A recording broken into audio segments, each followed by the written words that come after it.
But money's important. It's very important in the area that it's used. It's as important as the food you eat, as the medical care that you subscribe to, as the car you drive, the home you live in, the vacations you take. See, money is something that has nothing to replace it in the area that it's been used. Now, money is merely an idea. We put stacks of stuff together. If we just look here, we put stacks of stuff together that we call money. Now, I am going to run some pictures up here on the screen to help communicate my idea. I'm going to communicate graphically as well as verbally. And money is an interesting subject. You get stacks of it there. How would you love to have stacks of money? I think everybody would. Some people do, but very, very few. So let's talk about money. Now think about it. I frequently ask a person if they come to work with me, what's the most you've ever earned in a year? I really don't care what the answer is, but I want to know what the answer is. Because when they tell me the answer, what they're doing is telling me where their mind is programmed with respect to money. See, our mind is programmed. You're working with a program, I'm working with a program. Now, most people are working with a program that someone else built. They are the production of somebody else's habitual way of thinking. I'm going to suggest that you can rewrite the program. You can rewrite the program. Now, before we get into the money too deep, back in 1970, Alvin Toffler wrote a book, Future Shock. And what he was doing was predicting what's going to happen in the future. And he looked ahead about 50 years. And he said, you know, the future is going to be a shock for most people.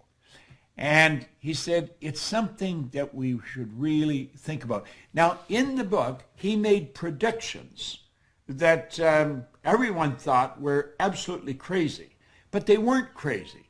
You see, these were predictions of what he said was going to happen over the next 50 years. Now, I was working with Earl Nightingale and Lloyd Conant in 1970 when this book came out, so the book was very popular in our company. And most of us thought, this guy's smoking something. This couldn't possibly happen. But stop and think of what's happening with your cell phone. I can type a message here, and I can send it anywhere in the world. And you'll see it simultaneously with me sending it. If you would have suggested that in 1970, people would have thought you were losing it. Well, he recently came out with something. He said, the illiterate of the 21st century are not going to be the people who cannot read and write. The illiterate of the 21st century are going to be the people who cannot learn, unlearn, and relearn.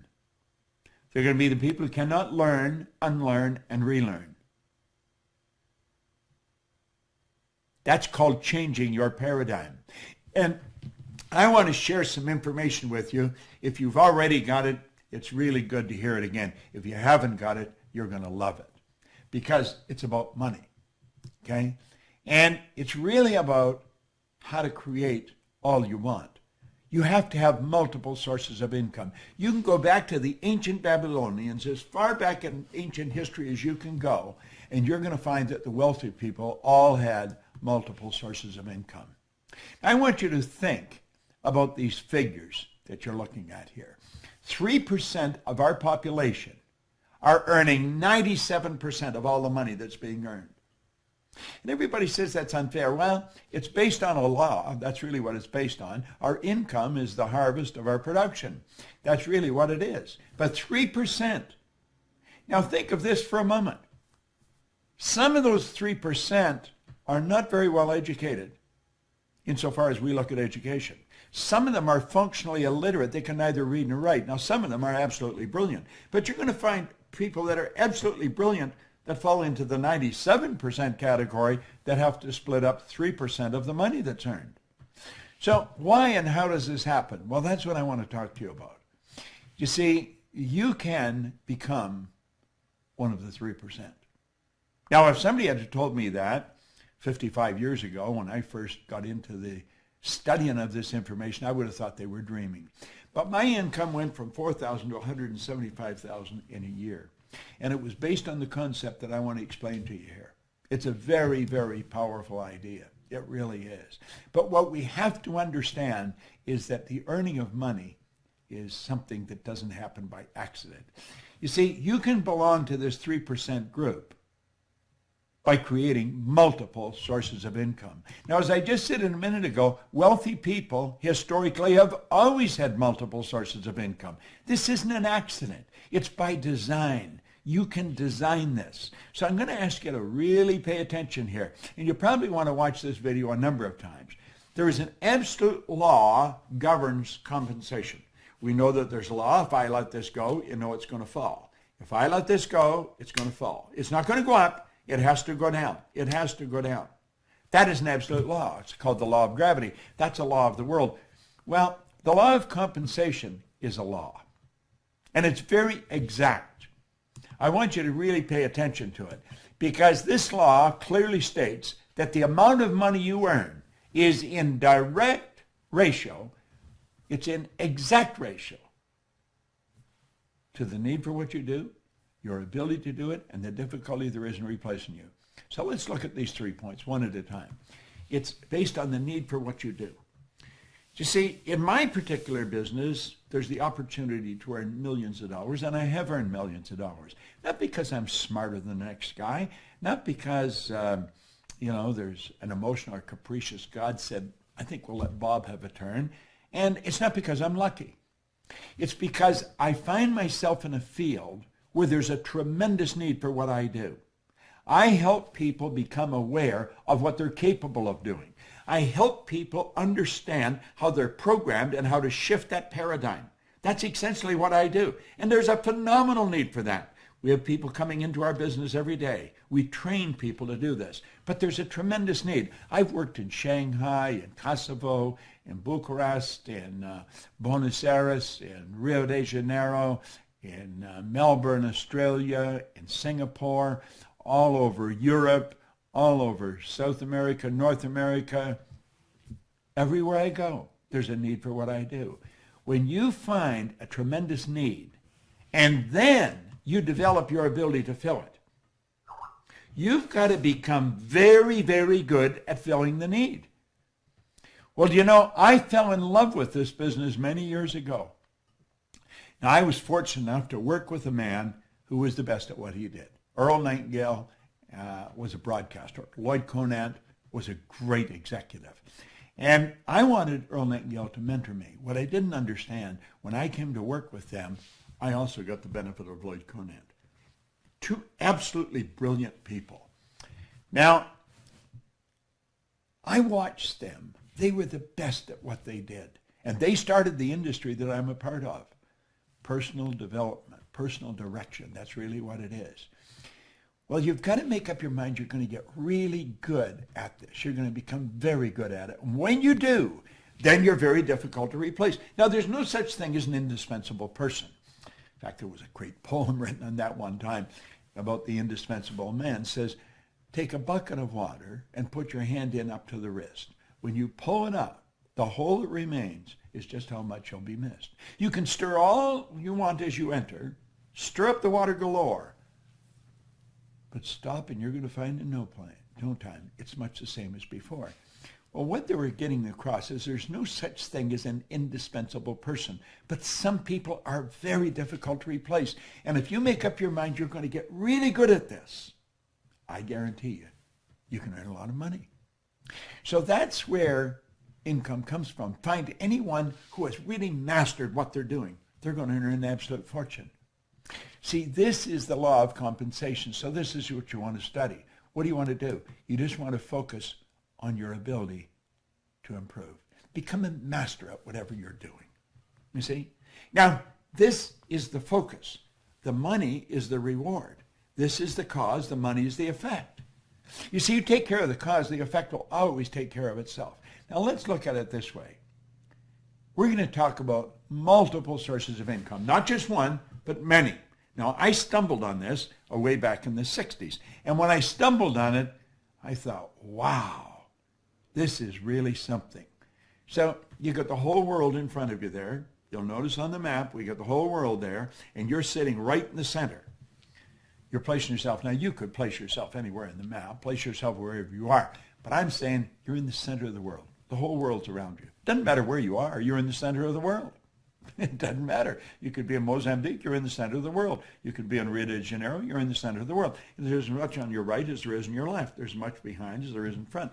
So and start where you are, and you set up a source of income. Now, MSI is an acronym for multiple sources of income. MSI. Now, where you are is what you're earning right now. That's your present income. The MSI is an additional income. It's not another job. It's not a better job. It's not even a job. It's a source of income. See, money is reward received for service rendered. When I was sleeping last night, I was rendering service based on stuff that I did some time ago. Think of it this way. Think of some kind of a rock star. Think of Elvis Presley. His estate is still earning money from records of his that are being played on the radio. That's right. He made recordings, and those recordings are being played on the radio, and every time they're played, money goes into his estate.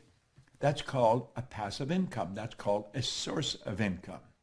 Well, you can start sources of income. You can start them all over the world. You may say, well, how? Well, you don't have to know how. You just have to make a decision that you're going to do it. The how will come. Don't let the how trip you, okay? And once you get one going, then you get another one. And it may be in a related field right near where you are. See, I believe you can set up sources of income that are very closely attached to what you're already doing. And then you may go to the other side of the world and set one up. Now, as you get good at this, they're going to start popping up all over the place. You may say, well, I don't know how to do this. Well, of course you don't. Not to start with. I didn't know how to do it when I started. I didn't even know how to read very well when I started. I hadn't gone to school. I had 2 months high school. I had no business experience. But you know, I built a business all over the world. How did I start? I'll tell you exactly how I started. I borrowed $1,000. I bought a used forming machine and some buckets and mops. I started in the cleaning business. And I started by cleaning one office, washing the floor twice a month, $15 a time. Then I got another office at $65 a month. Now I'm up to $95. I was only earning $400 a month to start with. Do you know, one day I passed out on the street. I thought the answer was work harder, get another office to clean. But it didn't work that way. And I woke up and there's a big cop looking at me, and there's people standing all around me, and I see a stretcher and lights flashing. And it was a scary situation. I guess I'd passed out. I was exhausted. I thought the answer was work harder. That is not the answer. Hard work is never the answer. The people you know that work the hardest are probably the ones that are in the least. Now think. Really think. I got off by myself. I didn't let them take me to the hospital. I got up and I started to think. And I realized it was like something inside of me said, Bob, you're doing something wrong. And then another little voice said, if you can't clean all of them, don't clean any of them. Do you know, over the next 5 years, I was cleaning offices in Toronto, Montreal, Boston, Cleveland, Atlanta, London, England. And the income was just rolling in from all over the place. Now, I'm not telling you to go clean offices. I'm telling you that I stumbled on something. It took me 10 years to find out what I was doing different. I had set up multiple sources of income. Now, I wanted to know how I changed. Why did I change? My income was over $1 million, and I didn't really know what I was doing different. I started to study. It took me 10 years. And I realized I didn't have one source of income. I had many sources of income. Now, as you set these up, you'll be asking, well, are they all the same size? Do you earn the same on all of them? No. Some of them won't even work. Some of them will die on you. There's so many ways of doing it. You could become a network marketer. You could become an online marketer. You could become an affiliate marketer. We have all kinds of affiliate marketers in our company. See, you want to make a decision that you are going to set up multiple sources of income. You don't have to know how. When you make the decision, you will start to attract how you're going to do it. Some of them will grow and some of them will die. But you know something? They all have one thing in common. They all flow into your bank. Some will be big and some will be small. It's absolutely phenomenal how this works. It all flows into your bank. Great idea. Just an absolutely beautiful idea. That's right. That's where it happens. Now, that's an affirmation I've been using for a long, long time. I am so happy and grateful now that money comes to me in increasing quantities through multiple sources on a continuous basis. Where did I get? I don't know where I got that. I probably got it from maybe Joseph Murphy's books or somebody of that. There's a great book, The Power of the Subconscious. You want to read it. I've got a great book. You can go to my website and get it. You Were Born Rich, and it's what I learned from 61 to 1984 when I wrote the book. But at any rate, you keep repeating a positive statement. I am so happy and grateful now that money comes to me in increasing quantities through multiple sources on a continuous basis. You see, when you stop and think about this, there are only 3 income earning strategies, just 3. I don't know which one you're using. You may be using them all. But there are 3. I call it 1, M1, M2, and M3. Now, we started out by saying only 3% of the people earn 97% of all the money. So the odds of your kids growing up to learn how to earn money is pretty slim. If you don't teach them, they probably won't get it because they're not going to get it in school. School does not teach us how to earn money. There's no place they say, well, that's absurd. You go to work to earn money. No, you don't. That's not a good idea. You think you provide service to earn money. You can earn more money when you're sleeping than you can spend when you're awake once you get good at this. You see, I'm not only good at it, I'm good at teaching it. And so I figured if I put this together and put it out there on YouTube, you all start studying, you'll start thinking, wow. Now, if you're going to teach your children anything, you want to teach them this one because M3 is the only one that really works well, okay? Now, M1 is a good strategy. It's not a good strategy, but it's used by 96% of the population. Now, think about that for a moment. 96 out of every 100 people use this strategy, and it doesn't work. It's got a problem. It's called saturation. This is where people trade their time for money. Now, we all get the same amount of time. We get all there is. So it's what we do with our time that's really going to make the difference. Now, think about this. I mean, really think about this. 96% of the people are trading their time for money. It's a 9-to-5 syndrome. And you see, part of the old conditioning is save some money for your old age. Save for a rainy day. You save for a rainy day, I'll guarantee you're going to get a rainy day. But what do? We take a little bit of what we earn and we squirrel it away for what? For our old age or something. We do that at the expense of a life. We never drive the car we want. We don't live in the house we want. We don't take the vacations we want. Go into a clothes store. Walk into any clothes store. And I'll guarantee you the first thing you're looking at is the price tag. They're not looking for what they want. You know, the last thing you should ask for is what's this cost? Because you've made a decision you're going to get it, so you have to know how much to pay for it. And don't try and knock them down. Pay what they ask. But do the same thing. Charge what you want, okay? Now, you see, trading time for money, there's a saturation. You run out of time. It's not a good strategy. Now, M2 is an excellent strategy, but it's only used by 3% of the population. You see, 3% of the population are following this strategy. It's where you invest money to earn money. Now, when you invest money to earn money, if you're good at it, you can earn some money. Some people are not good at it. They're working in the M1 strategy, and so they save a little bit, and they get risky, and they go and they invest it. Bad investment, like that, they lose it all. And I'm going to say, well, this isn't any good. I'm not going to do this anymore. Well, if you're really good at it, you can earn money there. But the M3 strategy is the one that you really want to focus on. It's used by 1% of the population. Now, it spills over to about 3%. But 1% of the population earns 96%, 97% of all the money. What do they do that's different? They set up multiple sources of income. They multiply their time by setting up multiple sources of income. Now, if you really want to win in a big way, that's how you're going to do it. It's so basic and so simple. Well, you can learn more about it, but you want to study it. You want to study it. Money. Multiple sources of income. Boom, like that. MSIs.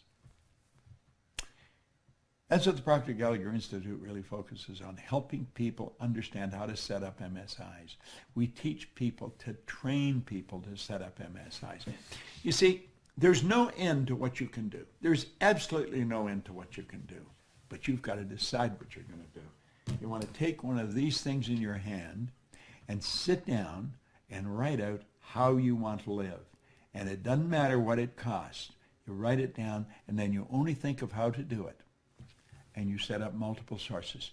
Now, let's suppose you have never touched a computer in your life, and you're going to learn how to use the computer, how to work with it. It's going to take you a while. And the strange thing about computers, when you learn something, it leads you into learning something else, and then you learn something else. It's sort of like an evolution that takes place in your mind as you start working. At least that's the way I found it, and most of the people I know. But when you first start, when I first started, I didn't even know how to turn it on. A guy named Rob taught me, and I'm sure that when he started to teach me, he thought, this guy's never going to learn how to use this thing. But he did learn how to use it, all right? Why? Because I made up my mind I was going to learn how to use it. Well, when you make up your mind that you're going to earn yourself a specific amount of money every year, and you might set that magic million. Anybody can learn how to earn $1 million. I believe I could teach anybody how to do that. There's a lot of people that could teach you how to do that. But you've got to decide you're going to do it. And if you don't decide you're going to do it, the odds of it happening are pretty slim. Now, is it going to happen overnight? No, nothing happens overnight like that. But over a period of time, let's say over 6 months, you're going to learn how to master this thing. You're going to learn how to set up MSIs. And after you learn how to do it, then you're going to start to learn how to multiply it. I read a story one time by U.S. Anderson. It came in a book. He told a story about he and a friend of his were in a nightclub, and there was guys spinning plates on the end of bamboo poles. You've probably seen it happen on television. And this guy had 18 plates spinning on the end of bamboo poles. And when the bamboo pole was bending over and just about, and you think the plate's going to say, get that pole. You think he goes over and he gets it going again. When they left the club, he says to his friend, wasn't it amazing how well he spun those 18 plates? And his friend says, no, it was amazing what was amazing isn't how well he did it, but the fact that he did it at all. And Anderson said that started him thinking, how do you become an 18-plate spinner? He said, you learn to spin one plate. Learn to set up one MSI, and then two. And maybe you'll become an 18-plate spinner.